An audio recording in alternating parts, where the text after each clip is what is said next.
Welcome friends. Office of the Jhargram district primary school council থেকে গতকাল সন্ধ্যার দিকে একটি গুরুত্বপূর্ণ অর্ডার জারি করা হয়েছে। তারিখ দেখুন 13 জানুয়ারি 2025। এখানে দেখুন মেমো নাম্বার দেওয়া হয়েছে।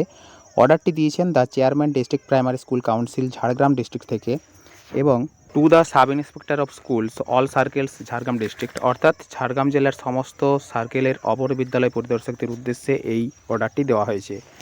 সাবজেক্টটি দেখুন কি বলা হয়েছে, extra one day holiday on 15/1/2025 on the occasion of Makar Sankranti, অর্থাৎ আগামী 15/1/2025 তারিখে মকর সংক্রান্তি উপলক্ষে একদিন এক্সট্রা ছুটি ঘোষণা করা হলো। এই অর্ডারটিতে দেখুন সে কথায় বলা হয়েছে, শেষের দিকে দেখুন বলা হয়েছে all primary and junior basic schools under the administrative control of district primary school council Jhargram will remain closed on 15th January Wednesday 2025 on the occasion of Makar Sankranti, অর্থাৎ ঝাড়গ্রাম ডিপিএসসির অন্তর্গত সমস্ত প্রাইমারি এবং জুনিয়র বেসিক স্কুলগুলোতে আগামীকাল অর্থাৎ 15 জানুয়ারি 2025 তারিখে মকর সংক্রান্তি উপলক্ষে ছুটি থাকছে। ফ্রেন্ডস, ঝাড়গ্রাম ডিপিএসসি থেকে জারি করা ছুটি সংক্রান্ত এই অর্ডারটি আমি আপনাদের সাথে শেয়ার করলাম। ধন্যবাদ।